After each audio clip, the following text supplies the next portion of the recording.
अस्सलाम वालेकुम। Champions trophy 2025 की स्पेशल ट्रांसमिशन के साथ मैं हूं इमरान सनाउल्लाह और मेरे साथ मौजूद हैं मेरे साथ मौजूद हैं आयशा जुल्फ़िकार। तो जनाब आज भी एक बड़ा मैच जारी है लाहौर के कज़ाफ़ी स्टेडियम में और ऑस्ट्रेलिया और इंग्लैंड के दरमियान ये मैच हो रहा है। तो मैच आप साथ साथ देख भी रहे होंगे। ऑस्ट्रेलिया ने टॉस जीतकर फील्डिंग का फैसला किया। अच्छा, यहाँ पर जो मज़े की बात है कि ऑस्ट्रेलिया ने तो प्लेट में रखकर आज का जो मैच ये कहा जाए, मुझे तो ऐसा लग रहा है वो इंग्लैंड को दे दिया है, क्योंकि इंग्लैंड बहुत जल्दी अच्छा हो जाएगी स्कोर बात, कर मेरा रहा है। ख्याल है, क्योंकि अभी तक जल्दी पहली हो इनिंग्स है जाएगी, वो लेकिन कंप्लीट कुछ चीजें आपको पहले पता चल जाती अब हैं। वो जैसे आयशा का जितना एक्सपीरियंस हो गया क्रिकेट में तो वो अब ऐसी बात कर सकती है। लेकिन ये बात आयशा की देखिए- ठीक है कि पिटाई कमाल की हो रही है ऑस्ट्रेलिया की, और इंग्लैंड ने तो जी कमाल कर दिया। अभी तक की आपको अपडेट ये दे देते हैं हम कि तकरीबन 41 ओवर्स का मैच जो है मुकम्मल हो चुका है और इंग्लैंड ने 280 रन बना लिए हैं 5 विकेटों के नुकसान पर, और अभी भी तकरीबन 8-9 ओवर्स जो हैं वो बाकी हैं। बिल्कुल बाकी हैं और अभी पिक्चर भी बाकी है। तो अभी देखते हैं मजीद कितने रन बनाते हैं। अच्छा, इंग्लैंड के कैप्टन ने इस हवाले से कहा कि अगर वो टॉस जीते तो वो भी पहले बैटिंग ही करते। तो इरफान से जानेंगे कि ऐसी क्या वजह है कि दोनों ने मतलब ऑस्ट्रेलिया ने तो उनको बैटिंग दे दी, लेकिन इंग्लैंड का भी यही प्लान था कि अगर वो टॉस जीते तो बैटिंग करते। क्यों? कुछ वेदर के हवाले से ऐसे कि थीम प्रेडिक्शंस या कुछ ड्यू और फैक्टर? नहीं, हाँ। उसका नहीं रीजन थी। इंग्लैंड इसलिए करता क्योंकि इंग्लैंड के पास पूरी साइड है, उनके बॉलर बड़े तगड़े हैं, ड्यू फैक्टर लाहौर में नहीं आ रहा। अच्छा, तो उनके पास ये ऑप्शन थी कि वो डिफेंड कर सकते हैं जो भी टोटल लगाते हैं बोर्ड पे, और डे लाइट में वैसे ही बैटिंग थोड़ी कन्वीनियंट भी होती है। अगर अनटिल अनलेस ड्यू फैक्टर ना आए तो फिर डे को लोग प्रेफरेंस देते हैं। ऑस्ट्रेलिया ने क्यों किया? ऑस्ट्रेलिया ने इसलिए किया कि ऑस्ट्रेलिया की जो स्ट्रेंथ है इस टाइम वो बैटिंग है। बैटर फिर भी उनके 5-6 पूरे कंप्लीट बैटिंग लाइन है। बॉलिंग उनके मेन जो 3 बॉलर थे जो उनके हमेशा से विकेट दिलवाते रहे हैं, वो इनका टीम का पार्ट नहीं है। पैट कमिंस नहीं है, मिचेल स्टार्क नहीं है, हेजलवुड नहीं है, और ये वही प्लेयर है जिन्होंने इनको पीछे T20 वर्ल्ड कप भी जिताया, ओडीआई का वर्ल्ड कप भी जिताया। बिल्कुल। और लास्ट 7-8 ईयर से जितनी भी ऑस्ट्रेलिया ने विक्ट्रीज हासिल की हैं उन तीनों का रोल बहुत इंपॉर्टेंट रहा। फर्दर मोर ये कि मार्कस जो स्टोनिस हैं उन्होंने भी चैंपियन ट्रॉफी से ऑलमोस्ट 1 वीक पहले रिटायरमेंट अनाउंस कर दी। तो ये फिर वार्नर भी कुछ अर्सा पहले आपको मालूम है वो भी रिटायर हो चुके थे। तो ये कोर जो था, खासतौर बैटिंग में तो फर्क नहीं पड़ता इनको, मतलब बैटिंग में उन्होंने इनके अपनी टीम पास की स्ट्रेंथ देखी। हाँ बैटिंग में तो स्ट्रेंथ इतना मसला नहीं पड़ता, उनके पास है। मिचेल मार्श का बहुत बड़ा इफेक्ट पड़ा। मिचेल मार्श जो था वो बैटिंग में भी ओपन करते थे, फिर इसी तरह ऑलराउंडर का भी रोल प्ले करते थे। तो ये 5 प्लेयरों का ना होने की वजह से ऑस्ट्रेलिया को जो एक जोल्ट आया है, क्योंकि ये बड़ी साइड है, 1-2 प्लेयर का इनका बेंच स्ट्रेंथ बड़ी तगड़ी होती है, मैनेज कर लेते हैं। बिल्कुल। बट अगर किसी भी टीम की प्लेइंग 11 जो एक कंटिन्यूसली खेलती आ रही है और 5 के 5 प्लेयर नहीं होंगे तो ऑब्वियसली इफेक्ट आएगा। और यही हुआ कि ऑस्ट्रेलिया की जो साइड लग रही है और उनके कैप्टन ने ये फैसला किया कि विकेट जो है वो बहुत प्लेसड है, बैटिंग है, हम चांस हमेशा होता क्या है, जो आपकी स्ट्रेंथ होती है उसको आप बाद में यूटिलाइज करते हैं। तो इस टाइम जो स्ट्रेंथ है ऑस्ट्रेलिया की, क्योंकि बहुत वीक बॉलिंग लाइनअप है और हमें नजर भी आ रहा है कि ऑस्ट्रेलिया की जो बॉलिंग है काफी वीक है, तो उन्होंने फिर कहा कि अपनी स्ट्रेंथ पे खेलें, जो भी एटलीस्ट हमारे पास टोटल होगा हमें पता होगा कि हमने उसको डिफेंड करना है, सॉरी उसको हमने चेस करना है। तो फिर इसीलिए वो चेस की तरफ जा रहे हैं। दोनों के मोराल की बात करें तो बड़े लो मोराल के साथ इस कंपटीशन में आए थे। मैंने कल भी ये जिक्र किया था बिल्कुल। इंग्लैंड का इंग्लैंड जो है वो इंडिया से हार के आया है और अभी रिसेंटली ऑस्ट्रेलिया जो है श्रीलंका से हार के आया है, उससे पहले पाकिस्तान से हारा हुआ है। तो ये दोनों के मोराल काफी डाउन है, लेकिन फिर भी हम देख रहे हैं बज़ाहिर जो आप कह रहे थे कि इसकी बॉलिंग बड़ी वीक नजर आ रही है ऑस्ट्रेलिया की, तो वो तो हमें नजर भी आ रहा है कि 285 स्कोर हो चुके हैं, 42 ओवर्स का खेल मुकम्मल हो गया है। ये बताइए कि लाहौर की पिच को देखते हुए, कि चैंपियंस ट्रॉफी का लाहौर में ये पहला मैच है, लाहौर की पिच को देखते हुए कितना टोटल कर पाएगी इंग्लैंड और फिर ऑस्ट्रेलिया के लिए कितनी मुश्किलात हो सकती है? अब बिल्कुल इमरान यही डिस्कस कर रहे थे कि ये दोनों क्योंकि डिफीट के बाद टीम आई थी, लेकिन ऑस्ट्रेलिया को ये मालूम था कि हम जो डिफीट हमें हुई है उसमें उनके मेन प्लेयर नहीं थे, इसी तरह के मसाइल थे। दूसरा, ये जो बायलैटरल सीरीज होती है, ऑस्ट्रेलिया क्या करता है, इवन दो हम साउथ अफ्रीका भी कल यही डिस्कशन कर रहे थे कि वो भी अपने मेन प्लेयर को रेस्ट दे देते हैं। वो अपने सर पे हावी नहीं करते कि हमने हर हाल में मेन प्लेयर को ही जाना है, वो इवेंट को ज्यादा प्रेफरेंस देते हैं। और जब ये श्रीलंका से अभी रिसेंटली हारे हैं तो इनके 7-8 प्लेयर नहीं थे टीम में। तो जब आपके 7-8 नए लड़के आगे खेल रहे होंगे तो आप एक एलियन कंडीशन के अंदर, जहां आपके लड़के पहली दफा खेल रहे हैं, तो श्रीलंका जैसे स्पिनर के साथ फंसाता है अपने कंट्रीज के अंदर, वही हुआ। और इसी तरह इंग्लैंड के साथ भी हुआ कि ये स्पिन ट्रैक के ऊपर हमेशा इंग्लैंड स्ट्रगल करता है।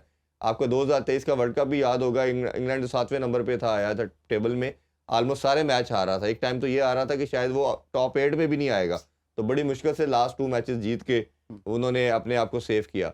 कंसिडरिंग दिस विकेट, मैंने शुरू में इसीलिए बात कर रहा था कि इंग्लैंड क्यों फेवरेट है, और इंग्लैंड शायद चैंपियन ट्रॉफी के लिए भी फेवरेट है। अच्छा। उसकी वजह ये है, इस ग्रुप के अंदर से सबसे तगड़ी साइड जब हम साउथ अफ्रीका की बात करते हैं, उनसे भी बैलेंस साइड ज्यादा बेहतर आपको इंग्लैंड की नजर आती है, क्योंकि ये जो विकेट्स हैं ये इनको बहुत सूट करती हैं। उसकी रीजन ये है, इनके जो बैटर हैं इन्होंने लास्ट 4-5 ईयर से बेसबॉल मॉडल को अडॉप्ट कर लिया है, चाहे वो टेस्ट हो, T20 हो या ओडीआई हो। उसमें क्या है, ये सिर्फ अटैक करते हैं, ये डिफेंस वाली क्रिकेट इन्होंने छोड़ दी लेकिन है। इरफान, इसका शायद ये भी करते वजह हैं। हो कि पाकिस्तान आके भी वो कई मर्तबा खेल चुके हैं, तो यहाँ की कंडीशंस को वो जानते हैं। ऑब्वियसली ये कंडीशन जानते हैं। जैसे आपने देखा होगा पहला टेस्ट मैच में इन्होंने हमें 800 850 मारा, बिल्कुल ठीक है, विकेट जब बैटिंग थी। पाकिस्तान ने फिर तोड़ निकाला, स्पिनिंग ट्रैक बनाया, हम दोनों टेस्ट मैचेस जीत गए। इंडिया ने भी यही किया इनके साथ, क्योंकि ये आईसीसी ने पिचेस बनानी है, क्यूरेटर आईसीसी के हैं, ये बैटिंग विकेट्स होंगी, तो इंग्लैंड के लिए ये टेलर मेड है, ये इनके लिए आइडियल सिनेरियो है इनके बैटर के लिए कि ये इसी तरह की पिचेस के ऊपर हिटिंग करते हैं। ठीक है। और इन्होंने जो डिफेंसिव मोड है उसको रखना ही नहीं है, सिर्फ एक ही मोड के साथ इन्होंने आना है, वो है ऑल अटैक। और आप ये सोचें कि अगर ये हर मैच में 350 कर रहे हैं, चाहे जो भी अपोजिशन होगी, मेरा नहीं ख्याल कि इंटरनेशनल क्रिकेट में आप 350 को कर पाएंगे बार बार चेज। और दूसरी तरफ इनके पास बॉलिंग बड़ी तगड़ी है, आदर she one of the best spinner है दुनिया का, जोफ्रा आर्चर है, वुड है, 150 प्लस करते हैं दोनों, और ये कंप्लीट पैकेज इनकी बॉलिंग में भी नजर आता है। फिर बॉलिंग के अंदर इनके जो पार्ट टाइमर भी कह रहे हैं वो भी अच्छे खासे हैं, लिविंगस्टन है, रूट भी कर लेते हैं, तो इनके पास एक पूरा फिर कार्स है इनके पास, वो बड़ा अच्छा पेस के साथ बॉल डालता है। तो एक आइडियल जिसे आप कहना चाहिए ना, एक आप कॉम्बिनेशन देखते हैं टीम का, आप उसमें जेलिन होना, ये लड़के खेलते भी आ रहे हैं 2-2.5 साल से एक साथ। और ख़ास तौर पे अगर आप देखें कि एक खूबसूरत चीज़ इंग्लैंड की मैं आज नोट कर रहा था कि ये कई दफ़ा होता है कि विक्ट्रीज नहीं मिलती बट अपने कोर को डिस्टर्ब नहीं करते। अब ये देखें, इंडिया से हारे हैं और कैप्टन की अपग्रेडनेस देखें, बटलर की, कीपर था, फिल शॉट आया, फिल शॉट को उसने कीपिंग दे दी, खुद फील्डर के तौर पे वो नज़र आएगा आपको। इसी तरह ओपनर करते थे बटलर, उन्होंने देखा कि फिल शॉट मेरे से बेहतर प्लेयर है, बेन डकन मेरे से बेहतर प्लेयर है, as a being senior, as a captain उन्होंने वो रोल यंगस्टर को दे दिया, खुद 5वें नंबर पे आए हैं। ये हम ग्रेटनेस की बात करते हैं, हमारे प्लेयर में क्लियरली लैग करता है। बाबर नंबर छोड़ने को तैयार नहीं है, रिजवान नंबर छोड़ने को तैयार नहीं है, कुछ समझ नहीं आ रहा, सौशकील को ओपन भेज दे जी, अच्छा अच्छी कंडीशन है खुद आ जाना। तो मतलब आप हर फॉर्मेट में देखेंगे तो बड़ी टीमें जिनका विजन अच्छा होता है वो इस तरह अपनी टीम को बिल्ड करते हैं और फिर वो लेके चलते ये हैं। भी है कि इतना बड़ा दिल कहाँ से लाएं कि अपनी ये दिल का मसला, दिल का मसला लेकिन फिर यही वजह है ना कि हमारे जो ओपनिंग ओवर्स होते हैं वो और हमारे जो लास्ट ओवर्स होते हैं उसमें बिल्कुल ही स्कोर नहीं बनता। नहीं, वो तो स्कोर बनना या ना बनना बात की बात है। अब ये देखें, हम ये हार के आए हैं, हाँ बिल्कुल। पाकिस्तान में आपको 2 डिफीट हो जाए, आपके तो सब तोते उड़ जाते हैं, आपको समझ ही नहीं आती हमने क्या करना है। मीडिया चलाता है, वो मीडिया की परवाह नहीं करते, उनका विजन होता है ऑस्ट्रेलिया, इंग्लैंड, साउथ अफ्रीका और समहाउ न्यूजीलैंड भी। ये साइड्स क्या करती हैं, अपनी एक टीम बनाती है, एक इवेंट को टारगेट करते हैं, हमने उस इवेंट तक अपने किस तरह प्लेयर को लेके चलना है। उस प्रोसेस के तहत, प्रोसेस के अंदर, उस जर्नी में आप हारते जा रहे हैं, कुछ हो रहा है, वो उनके विजन को डिस्टर्ब नहीं करेगा। बिल्कुल। उन्होंने जो प्लान किया है वो अपने प्लान पे चलते जा रहे हैं और इसी वजह से ये ज्यादा सक्सेसफुल है, क्योंकि जब वो अपना जो उन्होंने विजन पे इम्प्लीमेंटेशन करते हैं, जब वो पहुंच जाते हैं और फिर वो जब उनको सक्सेस मिलती है तो कोई उनको हरा नहीं पाता। अच्छा, आज के मैच में कितना टोटल देख रहे हैं आप? अभी कंसीडरिंग दिस फैक्ट कि अभी जिस तरह 5 आउट हुए हैं और अच्छा अभी बॉलर भी लविशन कर रहे हैं और अभी पार्ट टाइमर भी चल रहे हैं और बाकी भी कोई बॉलर के पास ऐसा सच नहीं है, मुझे लगता है कि 350 प्लस 350 प्लस तो डेफिनेटली होगा। ये मतलब डेफिनेटली ये 360 event का एक 370 बड़ा को ट्राई total करेंगे होगा। इंशाल्लाह। और हाँ, इस और, event और का जो बिल्कुल। चेस कर रहा होगा उसके लिए ड्यू फैक्टर कितना उसको? ड्यू फैक्टर अभी लाहौर में नहीं आ रहा, हम क्योंकि लाहौर में ही रहते हैं, लाहौर में रिजाइड करते हैं, हम देख रहे हैं कि लाहौर में ड्यू फैक्टर नहीं आ रहा। लेकिन ऑस्ट्रेलिया कप्तान ने ये कहा है कि जब हम प्रैक्टिस कर रहे थे तो हमने देखा कि लाहौर में शाम में ड्यूज हमें नजर आई हैं, ड्यू नजर आई है, तो उसी वजह से उसने डिसीजन ये लिया कि हमने बॉलिंग करनी नहीं, उन्होंने जो चेस का फैसला किया ना वो अपनी स्ट्रेंथ की वजह से किया है। राइट। ड्यू फैक्टर तो हमने कल कराची में जहाँ ज्यादा आता है उधर भी हमने देखा कि पहले ही मैच खत्म हो चुका था। अगर ड्यू फैक्टर आया भी तो ऑलमोस्ट आपके 9 साढ़े 9 बजे के बाद आएगा, 30-35 ओवर हो चुके होंगे, आपकी 90% गेम आपके हाथ से निकल चुकी होगी, तब तक चिरागों में रोशनी नहीं रहेगी। तो उसमें अच्छा, आप रिलाई नहीं कर सकते। सिर्फ इन्होंने चेस का फैसला अपनी बैटिंग स्ट्रेंथ को देखते हुए देखा है, क्योंकि उनकी बॉलिंग वीक थी तो वो अपनी वीक पॉइंट को बाद में नहीं रख सकते, आप हमेशा अपनी स्ट्रेंथ को बाद में रखते हैं। अच्छा, इस बड़े वजह से वो चेस इवेंट्स कर की रहे हैं। अगर बात हो और पाकिस्तान और इंडिया के टाकरे की बात ना हो, जो कि कल होने जा रहा है, बड़ा मुकाबला होने जा रहा है। ये बड़ा टकरा आपसे चंद घंटों के फासले पर है। हमारी तो बड़ी ख्वाहिश थी कि हम आज के मैच पे भी बात करें, लेकिन उससे बड़ा मैच जो है वो तो कल ही होने जा रहा है और फाइनल्स का फाइनल होता है। बड़े से बड़ा मैच जो है वो पाकिस्तान और भारत का मैच है और उसके लिए आपने देख भी लिया कि दोनों ममालिक की आवाम कितनी इन्वॉल्व होती है, कितनी एक्साइटेड होती है और ये सिर्फ 2 टीमों का नहीं बल्कि 2 ममालिक की एक जंग की तरह की सूरत हाल पैदा हो जाती है। तो इरफान, नो डाउट कल बहुत बड़ा मैच है। पाकिस्तान की परफॉर्मेंस को आप चलें एक लम्हे के लिए एक साइड पे कर दें, जो भी पाकिस्तान एक मैच हार गया, लेकिन कल के मैच में तो पाकिस्तान को पूरी एनर्जी के साथ, पूरे एग्रेशन के साथ आना है। अगर दोनों मुल्कों का, मैं हमेशा से कहता हूं, कंपैरेटिव एनालिसिस किया जाए तो ऑन पेपर कौन सी टीम ज़्यादा स्ट्रांग है और किस टीम के साथ दुआएं ज़्यादा हैं? देखिए, दुआएं तो हमारे साथ ही हैं। अच्छा, इसकी ना इस दुआएं हमारे साथ हैं। पाकिस्तान इंडिया और की, कुछ होना हो। पाकिस्तान इंडिया की अगर बात करें ना, तो इसमें ना स्टैट्स मैटर करते हैं, ना इसमें एक्सपीरियंस मैटर करता है, ना आपकी फॉर्म मैटर करती है। ये सिर्फ नर्व्स की गेम है और लक की गेम है। इसमें आप ये देख लें कि पाकिस्तान जब बहुत अच्छी साइड थी तब भी भारत कई दफ़ा वर्ल्ड कप में, हम अभी तक हरा ही नहीं पाए भारत को। ओडीआई की वर्ल्ड कप की बात कर रहा हूँ मैं, T20 में तो एक दफ़ा हमने हरा लिया। अच्छा, दोनों जो T20 के हम मैचेस भारत से हारे हैं वो जीते हुए हारे हैं, यानी कि 90% हमारे हाथ में है मैच था और आखिरी 2-3 ओवर में हमने वो मैच को लूज़ किया। इसी तरह चैंपियन ट्रॉफी की बात करते हैं, पहला मैच हम भारत से बहुत बुरी तरह हारे। सब पूरी दुनिया फाइनल में भारत को रेट कर रही थी कि भारत बड़ा आसानी से फाइनल जीत जाएगा। पाकिस्तान ने उनको 157 रन से हरा दिया, वन साइडेड हरा दिया। तो आप कहीं भी इनको रेट नहीं कर सकते। जो दुबई में हमने इनको 10 विकेटों से हराया था, तब भी भारत की साइड बहुत तगड़ी थी, हमारा टीम इवॉल्व हो रही थी, नई थी, बन रही थी। पाकिस्तान को कोई भी रेट नहीं कर रहा था, कहते मुकाबले कोई नहीं है, इंडिया बहुत स्ट्रॉन्ग है। हमने उनको 10 विकेटों से हरा दिया। तो ये स्टैट्स और ये फिगर, ये पाकिस्तान इंडिया के मैच में मैटर नहीं लेकिन करते। इसमें इरफान देखें, एक तो अगर हम कहें कि इंडिया की यहाँ पर ज़्यादा स्ट्रांग होने की वैसे तो उनकी परफॉर्मेंस है, लेकिन हमारे तो मेन प्लेयर्स भी नहीं है अब तो वैसे ही जो लोगों का ज़्यादा रुझान है वो इसी तरफ ही है कि इंडिया ज़्यादा स्ट्रांग है जीतने के लिहाज से। ऑन पेपर तो हमने कल भी बात की और अभी भी कर रहे हैं कि ऑन पेपर तो कंपैरिजन नहीं बनता। भारत बहुत स्ट्रांग है, काफ़ी ठीक ठाक है, लेकिन आपकी ये टीम जीती भी आई है। हमने ऑस्ट्रेलिया को ऑस्ट्रेलिया में हराया, साउथ अफ्रीका को वाइट वॉश किया है, जिम्बाब्वे को किया। ठीक है, हमारे 2-3 प्लेयर चले गए, कुछ कम्बिनेशन डिस्टर्ब है, बट आप इनसे कुछ भी एक्सपेक्ट नहीं कर सकते। अभी आपको लास्ट वीक इन्होंने 353 भी चेंज करके दिया हुआ है। इनसे आप कुछ भी नहीं एक्सपेक्ट कर सकते। जीता हुआ मैच हार भी सकते हैं, हारा हुआ जीत भी सकते हैं। मैं उसमें एक चेंजिंग आपको, जिस तरह मैंने कल भी शायद जिक्र किया था, ये एक चांस लेना चाहिए और मेरे सोर्सेज के मुताबिक लिया भी जा रहा है कि उस्मान खान को ओपन कराया जा रहा है इमामुल हक के साथ। और जिस तरह मैंने कल भी बात की थी कि फेयरलेस क्रिकेट खेलनी है, आपने उस लड़के को 100% फ्रीडम देनी है, लेवरेज देना है। कि यह होता है ना कि आप जब डगआउट में प्लेयर होता है उसे कहते हैं जी आपने विकेट थ्रो नहीं करनी, आपने रुकना है। एक प्लेयर के साथ आपको चांस लेना पड़ेगा। आप भारत के साथ कन्वेंशनल क्रिकेट खेल के, ट्रेडिशनल स्टाइल में क्रिकेट खेल के कि जी हम भी 50 ओवर खेलें, वो भी खेलें, आप नहीं जीत सकते। उनके प्लेयर आपसे तगड़े हैं। आपने एक्स्ट्रा माइल जाना है, जैसे इंग्लैंड जा रहा है। इंग्लैंड अगर इधर 300 करता तो ऑस्ट्रेलिया ने आराम से चेस कर लेना था। वो क्या कर रहे हैं, अपने आप को सिक्योर कर रहे हैं 50-60 रन एक्स्ट्रा करके कि हम अफेयर को वन साइडेड करें। तो same like goes for Pakistan. Pakistan अगर पहले बैटिंग करता है और पाकिस्तान सोचता है कि हमने 270-80 करके भारत को फंसाना, ये नहीं होने वाला, नहीं हो सकता, क्योंकि आपके बॉलर की ना कोई फॉर्म है, ना कोई स्किल लेवल नजर आ रहा है, बहुत डाउन जा रहे हैं। अगर आप पहले बैटिंग करते हैं तो आप एक ही सूरत में कर सकते हैं कि आप अपने किसी एक बैटर के साथ चांस लें, उसको कि भाई आप ओपन करें और आपने अटैक करना है, मारना है इनको। अगर उसकी हिटिंग लग जाती है और वो तेज 60-70 कर जाता है, तो वो जो डिफरेंस है 260-70 का जो पाकिस्तान नॉर्मली बनाता है, वो 350 पे चला जाएगा। वो आपको मैच में ला सकता है और आपका चांस बन सकता है। अच्छा, अदरवाइज तो बहुत अभी मुश्किल आप बात कर रहे थे बॉलर्स के हवाले से, हम शाहीन आफरीदी को अपना स्टार बॉलर कहते हैं, हालांकि कुछ अरसे से उनकी परफॉर्मेंस नहीं है इतनी।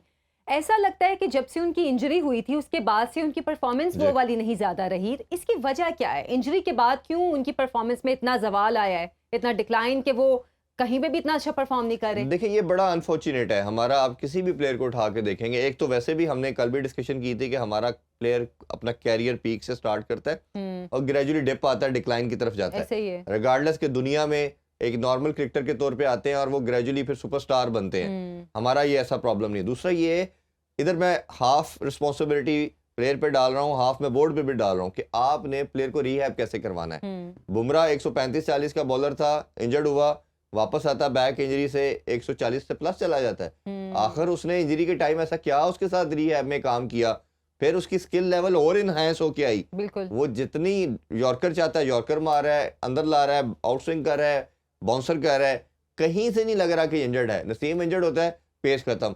शाहीन इंजर्ड होता है, पेस खत्म। उस्मान जाता है, लाइन लेंथ खत्म। आपका एहसानुल्लाह एक ही कमोडिटी आया था जो 150 प्लस करता था। आपने आई एम श्योर उसके क्लिप देखे होंगे, वो रो रहा है कि जी उसको पहले 8 महीने रखा नहीं है, सर्जरी नहीं कराई, फिर करवाई, गलत करवा दी, फिर दूसरी सर्जरी हुई। वो डॉक्टर ने कहा जी कि इसके तो जो लिगामेंट है वही टूट गए हैं, खत्म हो गए हैं, अब ये टीका बॉलर रह गया। हमने खेला, उसको खेलते हुए देखा T20 कप में, डोमेस्टिक में। तो ये आपका बॉस के बोर्ड के ऊपर रिस्पॉन्सिबिलिटी आएगी कि ठीक है। प्रॉपर प्रोफेशनल को हायर करे जो इस जॉब के लिए सूट करते हैं। पहले से ज्यादा यानी कि स्ट्रांग होके आपको वापस आए। सर्जन, आपको फिजिशियन नहीं चाहिए, आपको इस तरह के लोग चाहिए, फिजियोस चाहिए जो इंटरनेशनल लेवल पे प्लेयर्स के साथ काम करते हैं। उसमें हम लैग करें। बिल्कुल आपने ठीक कहा कि बोर्ड की भी एक रिस्पॉन्सिबिलिटी बनती है और बोर्ड को रिस्पॉन्सिबिलिटी फील करनी चाहिए, ना कि हर इवेंट के बाद जो है वो सर्जरी का बयान दाग देना चाहिए और कुछ लोगों को निकाल के उसके बाद कुर्बानी का बकरा बना के दोबारा से फिर एक नई टीम जो है वो बिल्ड की जाए। बहरहाल पाक भारत टाकरे पे हम मजीद भी बात करेंगे, लेकिन फिलहाल एक छोटी सी ब्रेक। वेलकम बैक जनाब। एक बड़ा मैच अभी जारी है, एक बड़ा मैच कल होने जा रहा है और जाहिर सी बात है हम कल होने वाले मैच की ही बात ज़्यादा करेंगे क्योंकि पाकिस्तान और इंडिया के दरमियान ये बड़ा टाकरा होने जा रहा है। और जब इस मैच के हवाले से टिकट्स की बुकिंग का आगाज़ हुआ था तो दुबई स्टेडियम की तमाम टिकटें बुक हो गई थी। इतना आप सोच लें कि ये बड़ा मैच है, इतना बड़ा मुकाबले, और दुबई में तो जाहिर सी बात है इंडियंस और पाकिस्तानी भी बड़ी तादाद में मौजूद हैं, तो एक नया ही जोशो जज्बा होगा। इरफान, हम कल के मैच के हवाले से अभी भी बात कर रहे थे, अभी आप जैसे कि बात कर रहे थे कि अगर पाकिस्तान पहले बैटिंग करता है तो क्या करना चाहिए। अगर इंडिया को पहले बैटिंग करने का मौका मिला तो ये पाकिस्तान के लिए क्या मुश्किल हो सकता है चेज करना? बिल्कुल, ये मेरा ख्याल है दोनों साइड जो भी टॉस जीतेगा वो पहले बैटिंग को प्रेफर करेगा। क्योंकि मैंने जैसा कहा कि जब भी प्रेशर गेम होती है, आप रन्स ऑन द बोर्ड का एडिशनल प्रेशर आपके ऊपर आ जाता है। जैसे अभी रिसेंट जो T20 वर्ल्ड कप में हमने पाकिस्तान का और इंडिया का मैच हुआ था तो 120 चेस करना था, और फिर जब ड्यूरिंग चेस एक टाइम आया कि 40 पे 40 ऑलमोस्ट पाकिस्तान को चाहिए थे, 8 विकेटें हमारी इन हैंड थी, हम चेस नहीं कर पाए। तो ये रन्स ऑन द बोर्ड का प्रेशर अब बहुत मैटर करता है, और खासतौर पे ओडीआई में। और जो दुबई की पिच है, अगर उसके हवाले से बात करें तो ये पाकिस्तान की पिचेस की तरह उस तरह की फ्लैट नहीं है जिसमें हम बात करेंगे कि ट्रू सरफेस है और बैट पे बॉल बड़ा अच्छा आ रहा है और जितना आप चाहे हिटिंग कर लें, जिस तरह अभी के लाहौर कज़ाफ़ी स्टेडियम या कराची में भी हमने देखा, उधर बॉल थोड़ा सा डबल पेस के साथ आएगा, थोड़ा रुक के आएगा, फंसेगा। और ये जब आप वेरिएशन के साथ करते हैं, स्लो बाउंसर करते हैं, स्लो वन करते हैं, या स्पिनर की बॉल है वो कई दफ़ा ग्रिप भी करती है। बहुत बड़ा टर्नर तो नहीं आपको लगेगा, बट ये है कि आपको जो पेस है बॉल का वो आपको बॉदर करेगा। उससे यह है कि आपकी हिटिंग कन्वीनियंट नहीं होती। आप जब बड़ी हिटिंग की तरफ जाते हैं तो बॉल लगने के बाद चांस होता है कि बाउंड्री पे कैच हो सकता है। और दूसरी ये है कि जो डायमेंशंस हैं ये बड़ी इंपॉर्टेंट है। लाहौर की और कराची की जो पिच की बाउंड्री है वो स्क्वायर पे छोटी है, वो ऑलमोस्ट 60-65 तक है। और दुबई की बात करेंगे तो वो 70+ है। तो उधर सामने हिटिंग छोटी बाउंड्री है और लेकिन आपकी जो स्क्वायर की बाउंड्रीज है वो बड़ी हैं। तो उधर आपका स्पिनर को भी हिटिंग करना इतना आसान नहीं होगा। दो कर सकते हैं, ये ऐसा कोई बड़ी चीज़ नहीं है, बट वो बॉल जिस पे टाइम अच्छा होगा वो छक्के की तरफ जाएगा, मिस हिट जो है वो कैच हो जाएगा। तो आपको उधर बड़ी कैलकुलेशन के साथ हिटिंग करनी पड़ेगी। एक और चीज़ जो कि हम खबरें भी चल रही हैं, कुछ मुख्तलिफ ज़राए से आ रही हैं कि वेदर फोरकास्ट के हवाले से भी चेक किया जा रहा है, कहीं बारिश का कोई इम्कान तो नहीं है। कुछ लोग कह रहे हैं कि शायद बारिश का इम्कान भी है। और जो इंडिया का मैच हुआ था उसमें भी जो दुबई के इर्द गिर्द के राइसुल खैमा या दूसरे इलाके थे, जो पहाड़ी इलाके, वहाँ पे बारिश भी हुई थी। तो पाकिस्तान का मैच तो नहीं इससे इफेक्ट हो सकता इंडिया के साथ? देखिए, अभी तक मेरे आज भी उधर हमारे कुछ जहाँ हैं रिपोर्टर वजूद हैं, उनसे मेरी बात हुई। उसने कहा वेदर आज तो क्लियर है और टीम प्रैक्टिस के लिए भी आई है। कल भी टीम प्रैक्टिस के लिए आई थी। कल भारत ने रेस्ट किया था, आज दोनों टीम प्रैक्टिस के लिए आएंगी। और अभी कुछ प्लेयर ने उन्होंने बताया कि वो प्रैक्टिस कर भी रहे थे। तो अभी तक सो फार तो ऐसा ही है। प्रेडिक्शन की बात हो रही है, बट मुझे तो पता चला वो ये कि शायद पासिंग शार हो सकता है, आए तो थोड़ी देर के लिए हो सकता है, बट ये है कि मैच हैवी रेंज नहीं है, हैवी रेंज का नहीं बताया गया। और अगर होगा भी तो बहुत लाइट सा रिजल्ट कह सकते हैं आप। अच्छा, पाकिस्तान ने और इंडिया दोनों ने दुबई में बहुत ज़्यादा मैचेस खेले हैं। अब तक जितने मैचेस हुए हैं, ये कंडीशंस जो दुबई की हैं स्टेडियम की, वो सबसे ज़्यादा किसे सूट की हैं? हमें एडवांटेज इन अ वे ज़्यादा है कि हमने अपना 10 साल लड़कों ने, जब पाकिस्तान में क्रिकेट नहीं हो रही थी तो दुबई में बहुत मैचेस खेले। बट इन लड़कों ने जो भी टीम में है, इनमें से कुछ ने खेला हुआ ज़्यादा, कुछ ने नहीं। फ़खर ने अभी रिसेंटली खेला था। हम ये बात कर रहे थे कि फ़खर को इन कंडीशन का सबसे ज़्यादा आइडिया है। वो ILT खेल के आया था तो उसको बहुत ज़्यादा एडवांटेज था इन कंडीशन का। बट अनफॉर्चुनेटली वो टीम के साथ नहीं है। उस्मान खान का मैं इसलिए बार बार कह रहा हूँ कि उस्मान खान तो 5 साल आई दुबई में है और वो तो खेलते ही उधर है 4-5 साल। तो उसको सबसे ज़्यादा इन कंडीशन का इनका आइडिया है, इसकी डायमेंशन का, इसके सरफेस का, कितनी हाइट पे बॉल आता है, क्या है। तो ये बड़ा मैटर करता है कि आप अपनी एक्लेमेटाइज की बात जब करते हैं कंडीशन से कैसे होंगे। भारत को ये एडवांटेज ज़रूर है कि उन्होंने एक मैच खेल लिया है, वो अभी ऑलमोस्ट वीक से उधर ही हैं। तो आपको ये बहुत डिफरेंस मिलता है। जैसे उन्होंने T20 वर्ल्ड कप के अंदर जो वेस्ट इंडीज़ में हुआ तो उनके वेन्यूज़ पहले ही डिसाइड थे। पहले उनको न्यूयॉर्क में जाने का फ़ायदा हुआ, उनको कंडीशन से एक्लेमेटाइज वो हो गए। जेलिन हो गए वहां की कंडीशंस हाँ जी, के एक्लेमेटाइज हो मुताबिक। गए। फिर उसके बाद जब उन्होंने अगले राउंड में गए, सुपर 8 में गए, तो वेस्ट इंडीज गए, तो वेस्ट इंडीज में भी उनके वेन्यू आईसीसी ने पहले ही डिसाइड किए हुए थे। तो वो सारों ने इस पे बहुत बात की कि एक टीम के आप वेन्यूज पहले कैसे डिसाइड कर सकते हैं। अगर आखिर वो हारती है जीती है, तो उन्होंने लिखा हुआ था बड़ा कैटेगोरिकली, अगर आपको याद हो, कि भारत जीतेगा तो इनकेस इधर होगा, हारेगा तो दूसरी टीम आएगी। बट ये बड़ा एक वेयर्ड चीज़ है। और अभी भी हम जो डिबेट करते हैं ये फ्यूजन मॉडल की, हाइब्रिड मॉडल की, तो आपने अभी भी खैर उनकी वो उसी चीज़ को सपोर्ट किया। लेकिन अगेन मेरा ख्याल है कि कोई बहुत बड़ा डिफरेंस नहीं होने वाला। अब ठीक है, हम बात कर रहे हैं कि एक मैच खेला हुआ, बट हमारे लड़के भी दुबई में बहुत खेले हुए हैं, इनको इन कंडीशन का है। मैं आपको वैसे ऑनेस्टली बताऊं, जितना मैं इन लड़कों को जानता हूं और जितना मैंने इनको खेलते हुए देखा है, दुबई की पिचेस हमारे प्लेयर को पाकिस्तान से ज़्यादा सूट करती है।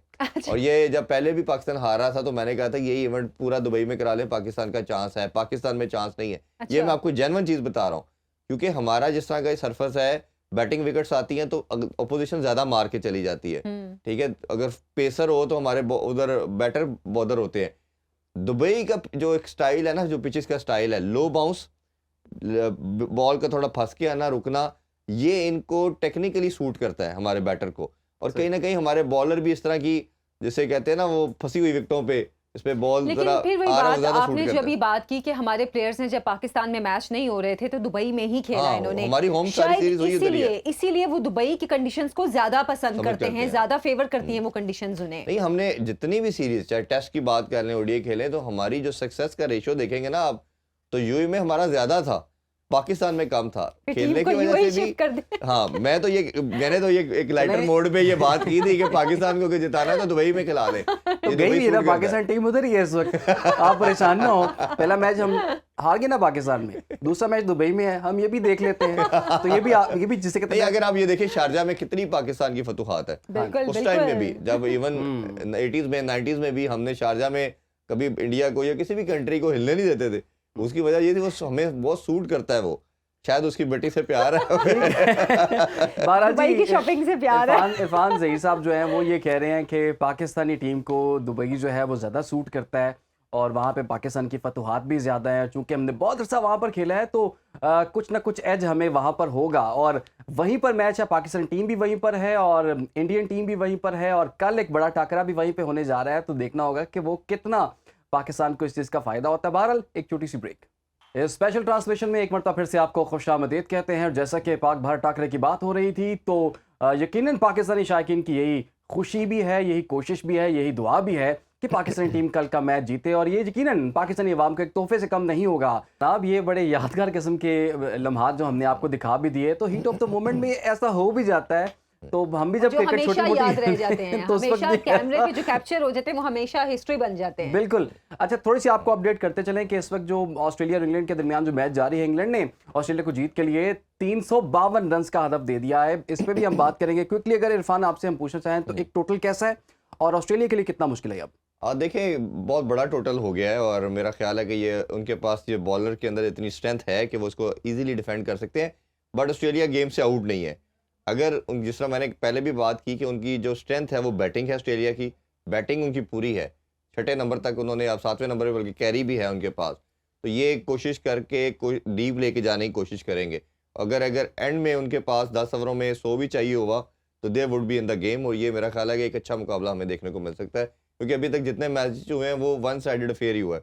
वो मैच इस तरह का हुआ नहीं जो फैंस देखना चाहते हैं, एक क्लोज जाता, एक अच्छी एक्साइटमेंट आती। तो आज हम एक्सपेक्ट करते हैं वैसे। अच्छा इरफान, वैसे पाकिस्तान और इंडिया के मैच पे हम फिर आते हैं। 135 बार दोनों टीमें खेली हैं अब तक। एक तो स्टैट्स हमसे शेयर करें कि कौन कितनी बार जीता, कितनी बार हारा, और कल के मैच के हवाले से क्या प्रेडिक्शन है? देखें, अगर ओवरऑल देखें तो 135 टाइम दोनों टीम एक दूसरे के साथ खेली हैं। 73 टाइम पाकिस्तान जीता है और 57 टाइम जो है भारत जीता। तो पाकिस्तान का क्लैरिटी के साथ विक्ट्रीज का मार्जिन ज्यादा है। अच्छा। बट अभी ये जो 10 साल के अंदर 10-12 साल में भारत ने काफी पाकिस्तान को हराया। पहले ये डिफरेंस बहुत ज्यादा था, उसमें इन्होंने पाकिस्तान को काफी हराने की वजह से थोड़ा सा बेहतर किया स्टैट्स को। बट अभी भी हमारा मार्जिन बेहतर है।